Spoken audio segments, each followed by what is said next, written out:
Hi there, Janet Fritz here for Galaxy Girl Creations. Welcome to my channel. Welcome to the Iron Crafter Challenge, where Tara is challenging us this month to use chipboard.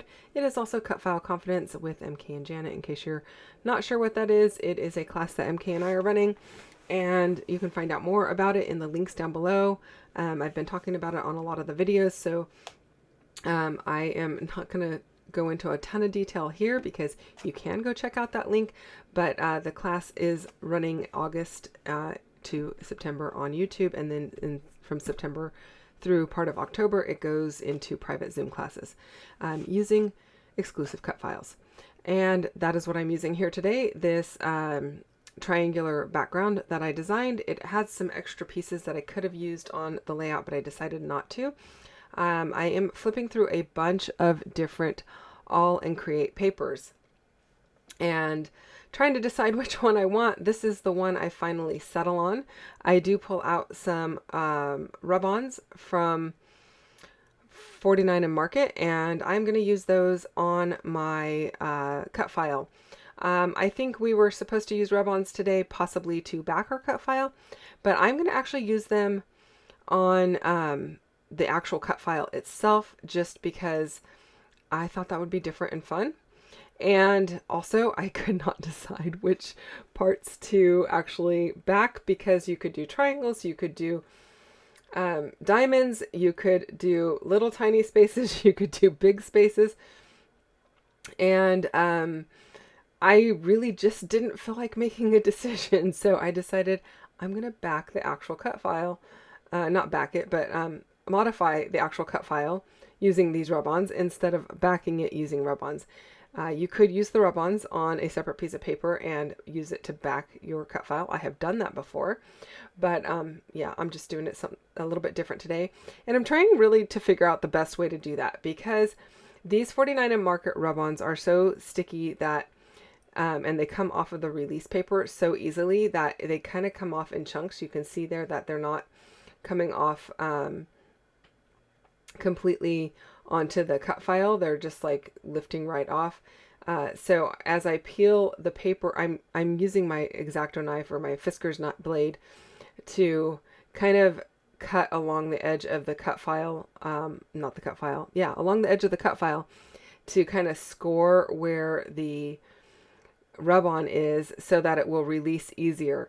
There are still some that come off in chunks. I kind of just fold them behind, and that's okay.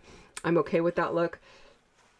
At the end, I did use just like an emery board, a cheap like come 10 in a pack type of emery board, and I just ran it along the edges of the cut file gently to kind of remove any pieces that were still hanging off of it. And then I am going to go in and ink up the edges with some ground espresso distress oxide ink, or actually it's just distress ink, it's not the oxide. And I sped this up quite a bit because this was a little bit of a laborious type of a situation. And it took me some time. It wasn't hard, it was just time consuming. I was okay with that. I had a video on that I was listening/watching while I was doing it. So it wasn't like I wasn't enjoying it. I was absolutely enjoying it. It's just a different look, and I actually really like the look because it looks like you cut it out of like a mixed media paper, and I think it looks really fantastic, especially with these photos that are orange heavy. They've got the tabletop is kind of that orangey wood color. There is some alcohol in the drinks that are orangish, and I am just documenting my son's 28th birthday from last February, and wanted to go ahead and make this a little bit more on the masculine side. So I'm doing a little bit different here today. My photos are not near each other. They're not really touching, but the cut file is doing the work for me by bringing them all together. And I'm kind of keeping everything right justified, kind of on an L, I guess you would say, by the time I get the title on it. And I really like the way that it ends up looking. It's very different from what I normally do. So that's exciting, a little bit fun, just to try something a little bit differently. And I feel like the Cutfile does bring everything together. And using that bright orange definitely helped it pop off of the background paper that is all mixed mediaed. I do love that I didn't have to mix media that paper, but you are going to see me go in and add some rub-ons to that paper as well, just to bring in more of those brighter orange colors. And you can see here that I am just inking up the edges. I did use my pencil to mark out where my photos were going so that I didn't worry about putting any rub-ons behind where the photos were going to be. I didn't worry about inking where the photos were going to cover. It just saves me some time and product by marking where my photos are going. It also helps me to remember where I'm going to place my photos in the event that I set everything down off the page and then come back later and don't remember what I did. In my case, yes, I can consult the video, but that's not always the case for everyone. So it's always a good way to, remember what you were planning. I'm going to ink up these chipboard pieces. Those chipboard pieces, I believe, are from Bday, from either their photographer or their Mamarazzi collection. And MK and I used those collections in a previous version of Kit Conspiracy, which is a series we run in April and in November. So I had these leftover chipboard pieces, and Tara over at the Paper Snob challenged us to use chipboard. So this is me using chipboard. I haven't used chipboard in a little while. I don't mind it. I kind of like it. And I'm just tucking it in behind my photos, mostly for the words, not worrying about the little frames. And I'm liking how that looks. I am going to die cut the word birthday using the same ground espresso ink and this die that I don't even know.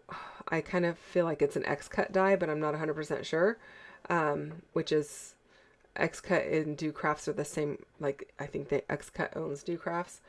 But yeah, they had a whole line of dinky dies and I have a whole bunch of them. So I'm pretty sure that's where this came from. I'm only using the word birthday because off to the right hand side, you can see some more rub-ons, one at the top there that says happy. And I'm going to use that to be happy birthday.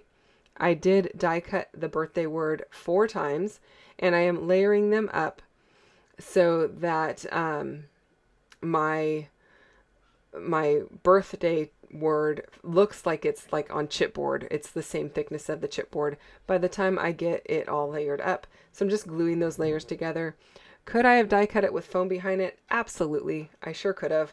But I figured since we were challenged to use chipboard, I thought I'd make something that looked like chipboard. It's chipboard adjacent, right? So I'm going with that. And then I did pull out these All in Create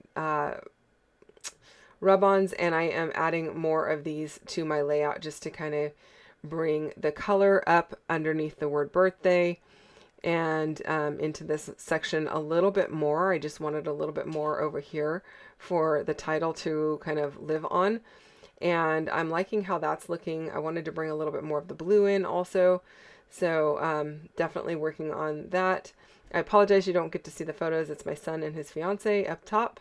And then her sleeve is like down in the bottom right hand or left hand photo, and the right hand one has one of those waxy deli papers that has a blue checkboard on it, so checkerboard, and so the blue is playing really well with that, and so I definitely wanted to add a little bit more blue and these lighter orange colors to just layer up over the mixed media that's already existing. So I'm liking how that's coming together, just putting lots of layers of the mixed media down, or the rub-ons down to give it the mixed media fill. And I think it's going to come out pretty good. I don't use the whole sheet, but I use a fair amount of it. And these ones don't come off quite as easily as the 49 and Market ones, but they still come off pretty easily. So you don't have to worry quite so much if they hit your glass board. They're not going to peel off right away. But the 49 and Market ones, they are so sticky, I guess. I don't know, that if they touch your glass board, they're pretty much coming off on your glass board if you're not careful. So just something to note. So here's the 49 and Market one that says happy. I'm going to rub that down and peel it off. And I'm going to put my little word birthday down. This little word says glorious. It was in one of the 49, not the 49 market, in the All in Create rub-ons, and I just kept it aside so it could say glorious happy birthday, even though the glorious is very, very subtle. It's not obvious at all. And then I'm going to glue everything down using my liquid glue. While I do that, the Iron Crafter Challenge is a monthly challenge that Tara hosts, and you can go join her Facebook group if you're not already part of it. It's called the Paper Snob Community, and you can play along and use the chosen item for each month if that's something that you're interested in. And there is a whole playlist of people that are playing along down below so that you can go and check out more videos using chipboard. And then the link for MK's channel and for the Cutfile Confidence playlist is down below so that you can go and check out more videos using the other cut files that MK and I have played with or played with already this month. And they are all exclusive to our class. Which reminds me, the link to the class is down below also, so you can find out more about that. I am just about done here. I don't keep cardstock except for white and black and maybe a little craft in my stash, so my idea is to just use a piece of white cardstock and ink up the edges when I want to do this technique for a framing behind my layout. And so that was what I have done here to create that dark brown frame using more of the Distress ink in ground espresso. Thank you so much for watching and spending time with me today. If you have questions or comments, leave them down below. I will get back to you as quickly as I can. I really appreciate you taking the time to hang out, and I will be back again on Monday with another video, so come back and check that out. Thanks for watching. I'll see you then. Bye-bye.